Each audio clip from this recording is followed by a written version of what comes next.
ここが好きだよ日本人へようこそ。1000円を出して115円の商品を買ったらお釣りは885円。853円の商品を買うために1万円を出したら9147円のお釣りが来ます。日本ではどのような支払い方をしても1円単位まで正確にお釣りが来ますよね。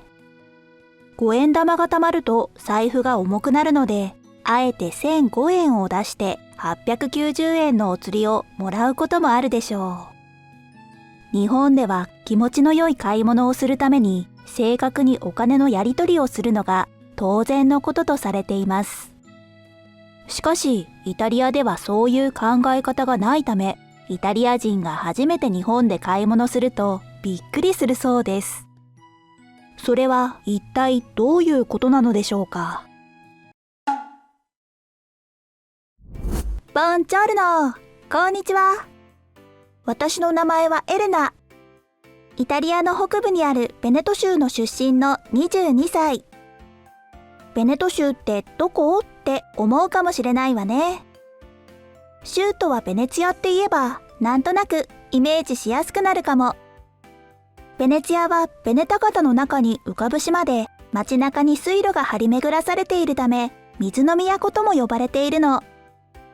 有名なお祭りが世界三大カーニバルの一つと言われているベネツィアカーニバルじゃないかしら。サンマルコ広場などを中世の衣装を着た人々が仮面をつけて練り歩く、とても幻想的なお祭りなの。デザインはいろいろあるんだけど、ベネツィアカーニバルといえばやっぱり猫の仮面ね。実際飼い猫かも野良猫かもわからない猫たちが街中でリラックスしているの。ベネツィアは海に囲まれているから魚が大好きな猫が集まっているのかしら。猫好きの私としては心癒されるところなのよ。あ、私が暮らしているのはベネツィアじゃないの。ベネト州にあるベローナという内陸部にある都市だから水の都の雰囲気は全くないわ。だから時々家族や友達と一緒に列車に乗ってベネツィアに遊びに行くの。世界有数の観光地だから何から何まで高額というのが難点だけどね。でも猫ちゃんたちと触れ合ったり、おしゃれなカフェでおしゃべりしたり、ベネツィアだからこその贅沢な時間を楽しめるから、イタリアに旅行することになったら、ぜひベネツィアに立ち寄ってくださいね。私はイタリアが大好きだけど、どうしても受け入れられないことが一つだけあるの。それはお金に対する感覚が大雑把ということ。イタリア人は将来よりも今を一番大切に考えるので、積極的に貯金をしないのよ。最近の調査ではイタリア人の 75% は貯金額が60万円以下ということが判明したの。他のヨーロッパの国と比較しても圧倒的に貯金額が少ないんだって。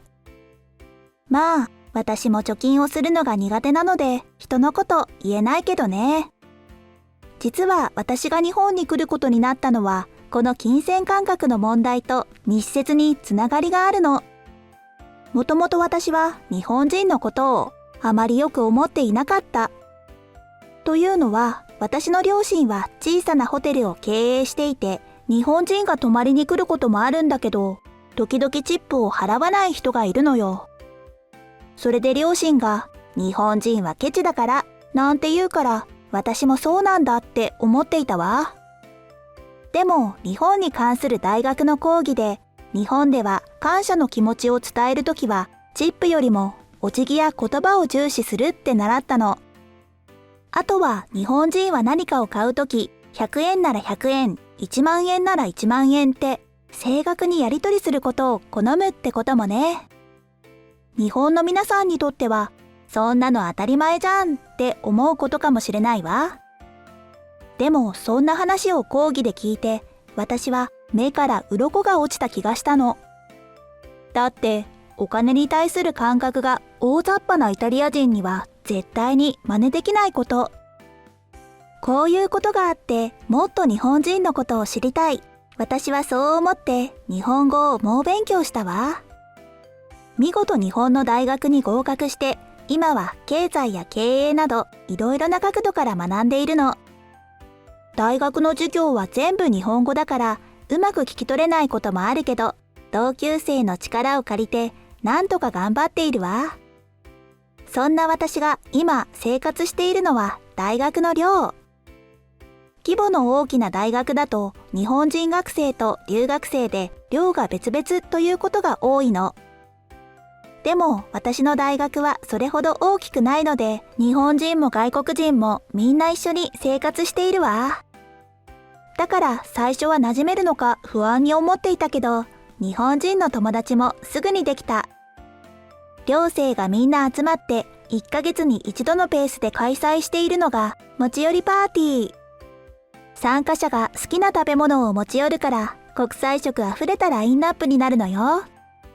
持ち寄ったものが被らないように主食、副菜、デザート、飲み物ってあらかじめ担当を分担しているの。効率的じゃない？ちなみに私はこの前のパーティーではデザートを担当したのよ。何かいいものないかなーってスーパーを歩き回っていたら、なんとカップに入ったティラミスを発見。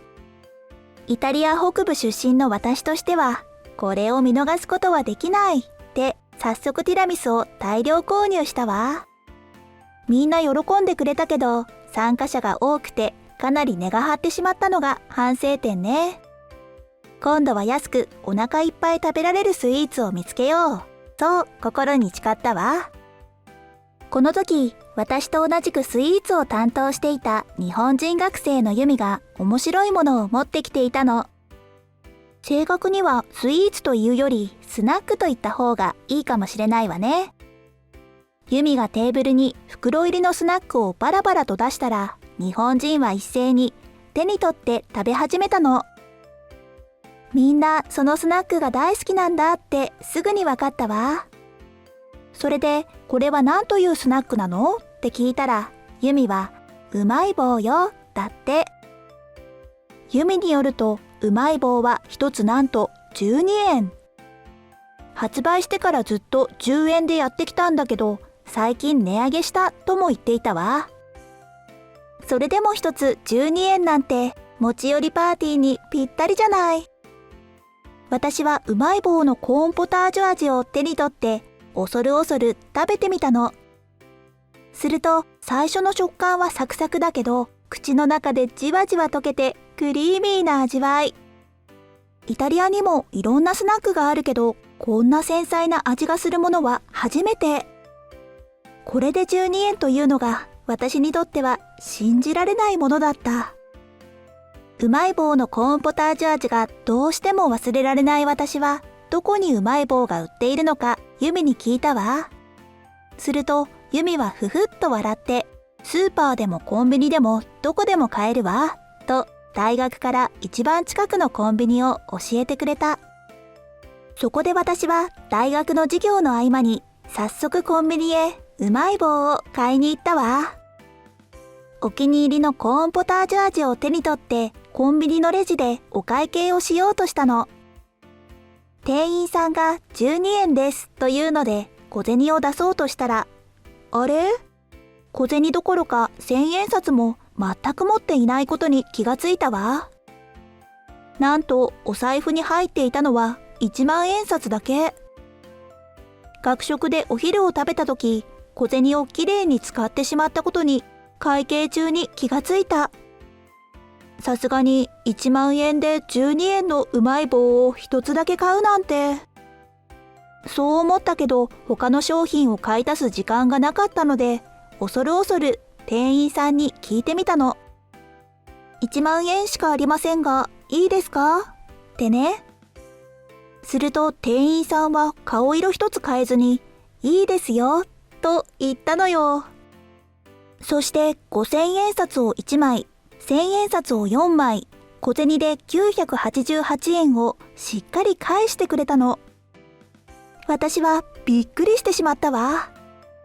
だってイタリアでは大きな金額のお札を出したらこういう風にはいかないからね。イタリアで使われている通貨は EU 諸国で共通して採用されているユーロ。紙幣は5ユーロ、10ユーロ、20ユーロ、50ユーロ、100ユーロ、200ユーロの6種類があって、その他ユーロやセントの小銭もあるわ。でも日本と全然違うのは、お釣りはお店の人の裁量で適当に切り捨てられてしまうこと。100ユーロや200ユーロの紙幣で安いものを買おうとしたら拒否されることもあるわ。例えばさっき私が話題に出したベネツィア旅行の時のお話をするわね。私はベネツィアの島々を巡る周遊ボートに乗ろうとしたの。乗船するためには確か25ユーロくらいだったかしら。有料チケットを買う必要があったわ。その時私が持っていたのは細かい貨幣と100ユーロ紙幣だけでぴったりのお金を用意できなかった。普通なら100ユーロ紙幣を受け取って75ユーロをお釣りとして戻せばいいだけよ。でもそうならないのがお金に対する感覚が大雑把なイタリア。ちゃんと細かいお金を用意しろって窓口のおじさんに怒鳴られてしまったの。結局友達と一緒に購入して無事に周遊ボートに乗れたけど、どんよりした気分になってしまったわ。それだけじゃないわ。例えばカフェに行くとするじゃない？コーヒーを一杯注文して十分な金額の紙幣を渡すと、もちろんお釣りを返してくれるわ。でもお釣りの金額は本当に適当なの。特にお店が忙しい時間帯はいちいち数えてられないから、適当に小銭をつかみ取って渡しているだけだからね。だからイタリアでは正確なお釣りが返ってきたことがほとんどないの。もちろんちゃんとしているお店もあるけど、正直言ってそれは少数派ね。特に田舎になればなるほどお釣りの計算は適当になっていくわ。こういう理由で私はたった12円のうまい棒を買って1万円を出した時、店員さんが拒否しなかったからびっくりしたの。しかも端数を切り捨てることなく正確なお釣りを返してくれたから自分の目を疑ったわ。この後私はすぐにこの経験をユミに話したの。するとユミは、それって当たり前じゃないってどこが特別なことなのか全然気づいていなかったけどね。お店もお釣りが不足することがありますので、エレナのように1万円で12円のうまい棒を買うことには賛否が分かれるかもしれません。しかし日本では基本的にお店はどのようなお釣りにも対応できるように小銭や紙幣を用意しています。それを怠るとお客さんが商品を買うのをやめてしまうかもしれないし、信頼も失ってしまいます。大きなお金で小さな買い物をすることでお店に迷惑をかけることがないとは言えません。そこで外国人の方がこのような状況になったら、エレナのように一言1万円しかありませんがいいですか？と聞いてみてください。店員さんは嫌がる素振りを見せることなく笑顔で対応してくれると思いますよ。最後までご視聴いただきましてありがとうございました。視聴者の皆様のご意見ご感想をコメント欄までお寄せください。もしよろしければ高評価やシェアしていただけると嬉しいです。それではまた次回の動画をお楽しみに。